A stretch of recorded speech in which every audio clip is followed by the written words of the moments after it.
রোজা রাখা অবস্থায় কি গুপ্তাঙ্গের লোম পরিষ্কার করা যাবে? রোজা অবস্থায় যদি হস্তমৈথুন করে তাহলে রোজা ভেঙে যাবে কিনা? রোজা অবস্থায় ঘুমের মধ্যে স্বপ্নে কিছু খেতে দেখলে কি রোজার কোনো সমস্যা হয় কিনা? রোজা অবস্থায় স্বপ্নদোষ হলে কি রোজা নষ্ট হয়ে যায়? উত্তর হলো, রোজা রাখলে হাত পা কাঁপে, মাথা ঘুরায়, শোয়া থেকে উঠতে পারি না, এখন কি করা উচিত? সাহরির মূল ও উত্তম সময় কখন? আজানের কতক্ষণ আগে সাহরি খেয়ে শেষ করা উচিত? গোসল ফরজ অবস্থায় গোসল না করে কি সাহরি খাওয়া যাবে? রোজা রেখে ভিডিও গেম খেলা যাবে কি না? তো রমাদান মাসে শ্রমজীবী মানুষ যেমন রিকশাওয়ালা ও নির্মাণ শ্রমিক যদি রোজা না রাখেন কষ্টের কারণে, তাদের কি গুনাহ হবে? এরপর প্রশ্ন, রোজা রাখলে হাত পা কাঁপে, মাথা ঘুরায়, শোয়া থেকে উঠতে পারি না, এখন কি করা উচিত? রোজা রেখে যদি কারোর এরকম পরিস্থিতি হয় এবং এটা যদি সহনীয় পর্যায়ে থাকে তাহলে তাকে সিয়াম রাখতে হবে, এই অজুহাতে সিয়াম ভাঙার সুযোগ নেই। আর যদি এটা চরম পর্যায়ে পৌঁছে যায় এবং কোনোভাবেই যদি এটা তারা করতে না পারেন, অর্থাৎ এই সিয়াম রাখতে গিয়ে তার মাথা ঘোরানো এবং হাত পা কাঁপা এটা যদি চরম পর্যায়ে পৌঁছে, যেটা অসহনীয় পর্যায়ে এবং আশঙ্কা থাকে তার জীবনের উপরে, ডক্টর দেখানোর পর ডক্টরও যদি তাকে রেকমেন্ড করেন যিনি সিয়ামের গুরুত্ব বুঝেন, এরকম ডক্টর, অভিজ্ঞ ডক্টর, তিনি যদি বলেন যে সিয়াম ভেঙে ফেলতে হবে, তাহলে সেক্ষেত্রে রোজা না রাখার সুযোগ আছে। কিন্তু সামান্য একটু শরীর খারাপ লাগছে, তখন রেস্ট করবেন, শুয়ে থাকবেন, কিন্তু রোজা ভাঙতে যাবেন না ঠুনকো অজুহাতে। রোজা অবস্থায় ঘুমের মধ্যে স্বপ্নে কিছু খেতে দেখলে কি রোজার কোনো সমস্যা হয় কিনা? রোজা অবস্থায় স্বপ্নে যদি আমরা কোনো কিছু খেতে দেখি তাতে আমাদের রোজার কোনো ক্ষতি হবে না। স্বপ্নে শুধু খেতে দেখা নয়, অন্য যাই দেখি না কেন, স্বপ্নে দেখা বিষয়গুলো যেহেতু বান্দার এখতিয়ারাধীন নয়, ইচ্ছাকৃত মানুষ স্বপ্নে দেখে না সাধারণত, যার কারণে এটার কোনো দায় বান্দাকে বহন করতে হবে না। বিধায় রোজা অবস্থায় স্বপ্নে আমরা যাই দেখি না কেন তার জন্য আমার রোজা ভঙ্গ হবে না। এরপরে প্রশ্ন হলো, রোজা অবস্থায় স্বপ্নদোষ হলে কি রোজা নষ্ট হয়ে যায়? উত্তর হলো না, রোজা অবস্থায় স্বপ্নদোষ হলে রোজা ভঙ্গ হয় না। একটু আগে আমরা বলেছি, স্বপ্নে যাই কিছু দেখুক মানুষ, তার জন্য বান্দাকে কোনো দায়বদ্ধতা বহন করতে হয় না। তবে স্বপ্নদোষের ফলে যদি বীর্যপাত হয়ে থাকে তার ফলে গোসল ফরজ ঠিকই হবে, এছাড়া স্বপ্নদোষের কারণে রোজা ভঙ্গ হবে না। এরপরে প্রশ্ন হলো, রোজা অবস্থা যদি হস্তমৈথুন করে তাহলে রোজা ভেঙে যাবে কিনা? ভেঙে গেলে যদি সাথে সাথে ফরজ গোসল করে পুনরায় রোজার নিয়ত করে তাহলে রোজা হবে না, এর ফলে রোজা আর জোড়া লাগবে না। হস্তমৈথুন করে বীর্যপাত যদি কেউ করে তার ফলে রোজা ভেঙে যাবে। এই রোজা তাকে পরবর্তীতে রেখে দিতে হবে এবং এই রোজার ভাঙার ফলে তাকে কাফারাও আদায় করতে হবে, অর্থাৎ একটি রোজার কারণে তার একটা রোজা তো কাজা করতেই হবে, সাথে আরও 60টা রোজা টানা ধারাবাহিকভাবে বিরতিহীনভাবে রেখে দিতে হবে। এটি তার জন্য একরকম শাস্তি এবং এটি জঘন্য অপরাধ বটে, যার কারণে আল্লাহ মাফ করুক। এ ধরনের অপরাধ থেকে আল্লাহ তাআলা হেফাজত করুন এবং এই ধরনের অপরাধ থেকে আমাদেরকে বেঁচে থাকার মতো ইমানের শক্তি তাকওয়া আল্লাহ তাআলা আমাদেরকে দান করুন। রোজা রাখা অবস্থায় কি গুপ্তাঙ্গের লোম পরিষ্কার করা যাবে? উত্তর হলো, করা যাবে, কোনো অসুবিধা নাই, এর ফলে রোজার বা সিয়ামের কোনো ক্ষতি হবে না। মাজেদ মুন্সি আপনি লিখেছেন, সাহরির মূল ও উত্তম সময় কখন? আজানের কতক্ষণ আগে সাহরি খেয়ে শেষ করা উচিত? দেখুন, সাহরির মূল এবং উত্তম সময় হলো রাতের শেষ প্রহর, রাতের 3 ভাগের শেষ ভাগ বলতে পারেন, এবং বিশেষ করে আজানের অন্তত 10-15 মিনিট আগে সাহরি খেয়ে শেষ করবেন, এটি হলো সবচেয়ে উত্তম সময় সাহরির জন্য। যদি আপনি তার একটু আগে খেয়ে ফেলেন তাতেও সাহরির যে সব সেটি আদায় হয়ে যাবে। সাহরির ক্ষেত্রে বেশ অনেকগুলো জিজ্ঞাসা আছে, একটা ভিডিও ক্লিপ আছে আমাদের, সেখানে আমরা সাহরি সম্পর্কিত কমন 10টি প্রশ্নের উত্তর দেওয়ার চেষ্টা করেছি।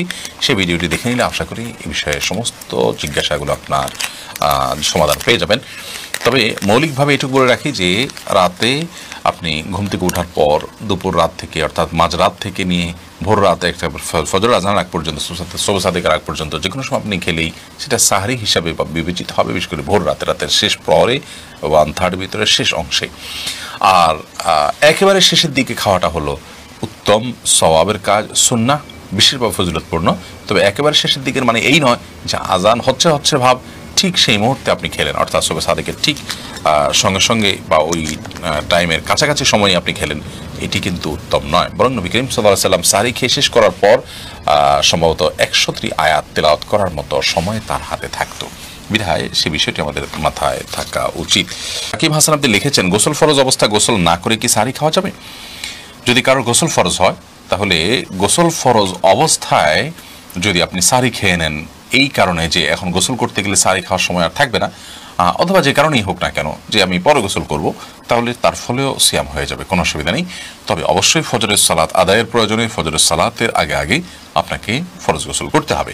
কিন্তু গোসল ফরজ হওয়া অবস্থায়, অর্থাৎ শরীর অপবিত্র অবস্থায় যদি কেউ খাদ্য গ্রহণ করেন এবং সাহরি খেয়ে ফেলেন বা রোজা নিয়ত করেন, তাতেও রোজা হয়ে যাবে, সাহরি হয়ে যাবে, কোনো অসুবিধা নেই।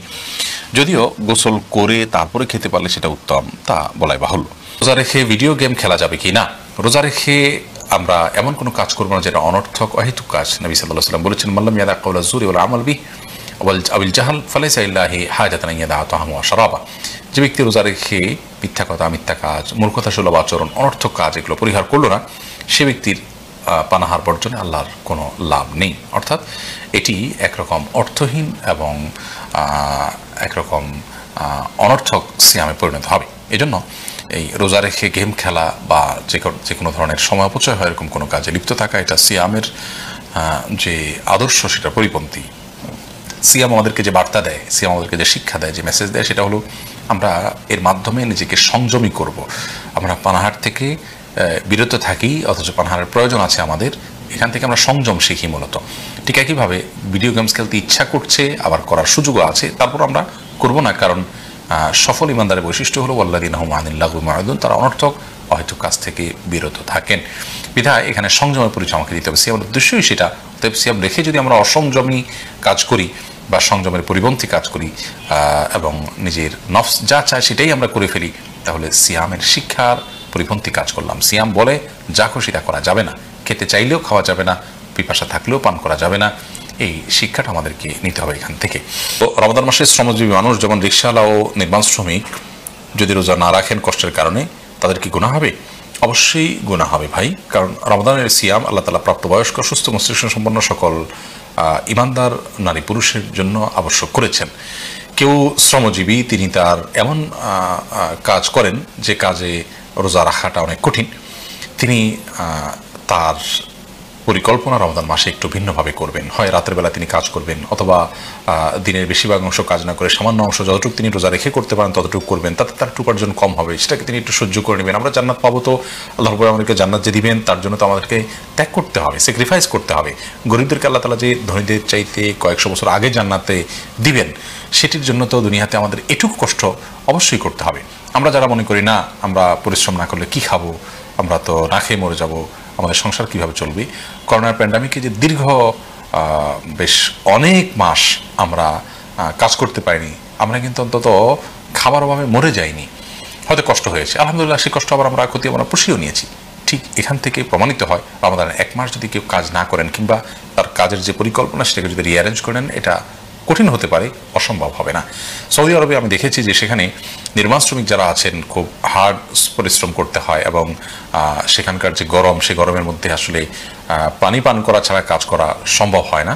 তো এরকম পরিস্থিতিতে তারা যেটা করেন সেটা হলো যে রাতের বেলা কাজ করেন। গোটা সৌদি আরবের কালচার এবং সংস্কৃতি এটাই যে তারা এই নির্মাণ শ্রমিক সহ এরকম যাদের হার্ড পরিশ্রমের ব্যাপার আছে, এবং ম্যাক্সিমাম এই ধরনের কাজগুলো সব রাতে হয়, এবং দিনের বেলা তারা ঘুমিয়ে থাকেন ফজর পর থেকে নিয়ে জোহর পর্যন্ত, এবং জোহর পরে আবার তারা রেস্ট করেন, এবং রাতে তারা ইফতার এর পরে কাজে যান।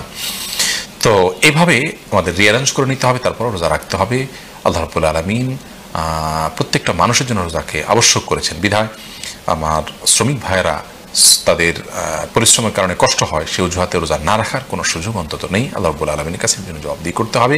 এবং ইন্না আইজামাল জাযা মা আইজামিল বালা, যে ব্যক্তির যে কাজ করতে যত কষ্ট হয় তার জন্য আল্লাহ রাব্বুল আলামিন সওয়াব তত বেশি দিবেন ইনশাআল্লাহ তাআলা।